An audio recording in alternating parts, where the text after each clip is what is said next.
U.S. Congresswoman Ilhan Omar on Wednesday, December 3rd, denounced U.S. President Donald Trump's latest remarks about Somalis as bigoted, xenophobic, Islamophobic, and said his obsession with her and the Somali community was creepy. Omar, who represents Minnesota's 5th District, noted Trump had previously referred to African nations as shitholes and said his rhetoric was not surprising. She said that Somalis in Minnesota are very resilient and not going to be intimidated or scapegoated. The president has always had very bigoted, xenophobic, Islamophobic comments when it comes to people who are of Muslim faith or people who are black. We've seen him call African nations as shitholes, and so it's not really surprising. But what is weird to me is just how creepy he's been obsessed with me and the Somali community. The Somali community is very resilient. We're very strong. We are not going to be intimidated or scapegoated, and I think we are seeing just an outpouring of support from our Minnesota neighbors, and so I just know that this is not going to cause any harm to our community. In comments made during a cabinet meeting on Tuesday, Trump described Somalis as garbage and said, "We don't want them in our country," remarks that Somalis said insulted both their people and their homeland. Somalia, which is barely a country, they have no anything. They just run around killing each other. There's no structure. And when I see somebody like Ilhan Omar, who I don't know at all, but I always watch her for years. I've watched her complain about our Constitution, how she's being treated badly. Our Constitution, the United States of America, is a bad place. Hates everybody, hates Jewish people, hates everybody. And I think she's an incompetent person. She's a real terrible person.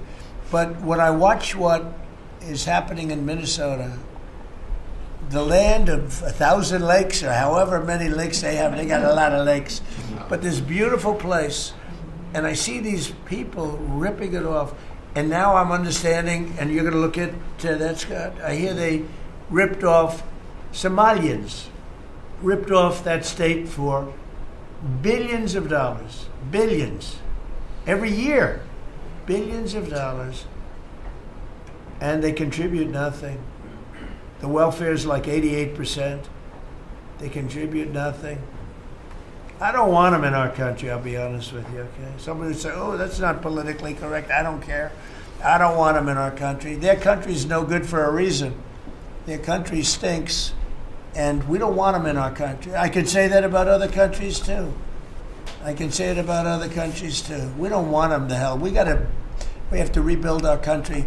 Our country's at a tipping point. We could go bad. We're at a tipping point. I don't know if people mind me saying that, but I'm saying it. We could go one way or the other, and we're going to go the wrong way if we keep taking in garbage into our country. Ilhan Omar is garbage. She's garbage. Her friends are garbage. These aren't people that work. These aren't people that say, let's go, come on, let's make this place great. These are people that do nothing but complain. They complained, and from where they came from, they got nothing. They came from paradise, and they said, this isn't paradise. But when they come from hell, and they complain, and do nothing but bitch, we don't want them in our country. Let them go back to where they came from and fix it. These Somalians have taken billions of dollars out of our country. They've taken billions and billions of dollars. They have a representative, Ilhan Omar, who they say married her brother. It's a fraud. She tries to deny it now, but you can't really deny it because, it just happened. She shouldn't be allowed to be a congresswoman, and I'm sure people are looking at that, and she should be thrown the hell out of our country. And most of those people, they have destroyed Minnesota, okay? Minnesota, you have an incompetent governor. You have a crooked governor. He's crooked as hell, but he's incompetent. Waltz he should be ashamed. that beautiful land, that beautiful state. It's a hellhole right now. And the Somalians should be out of here. They've destroyed our country. And all they do is complain, complain, complain. You have her. She's always talking about the Constitution provides me with...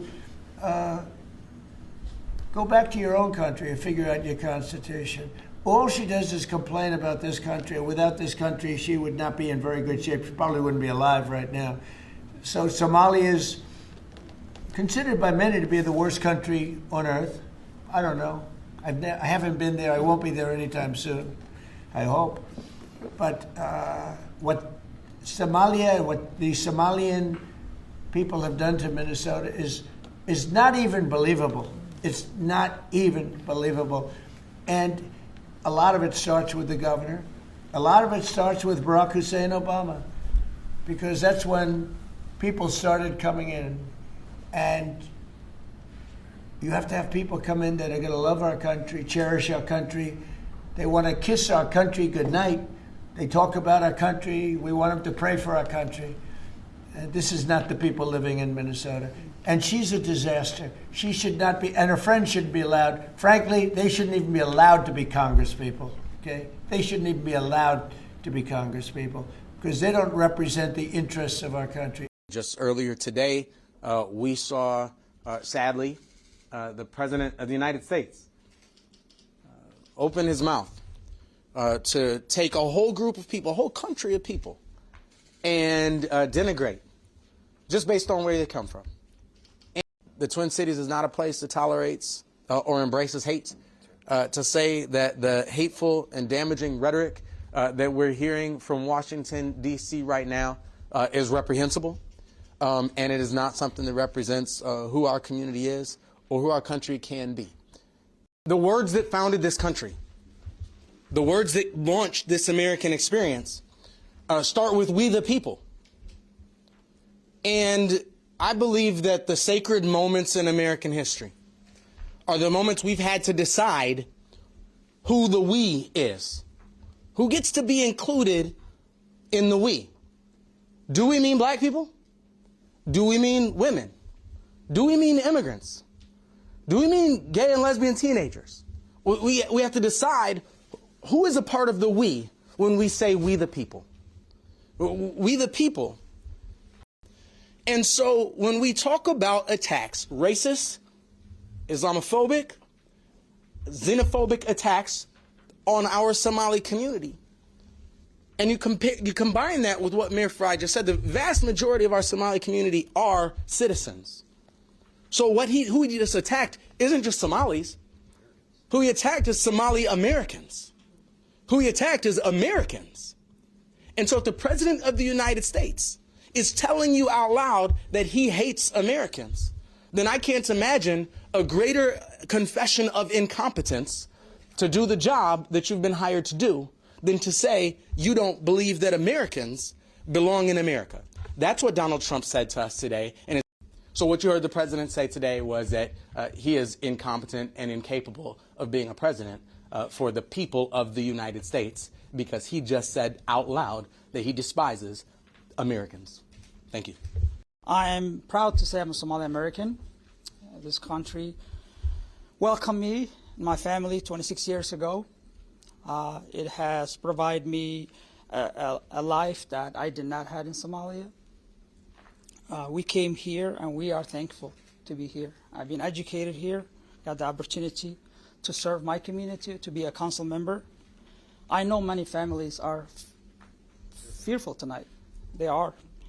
And obviously, everyone knows that our president is racist, xenophobic, Islamophobic, and we are going to fight that. America has a history of fighting and stopping those kind of individuals who continue to divide people and divide communities.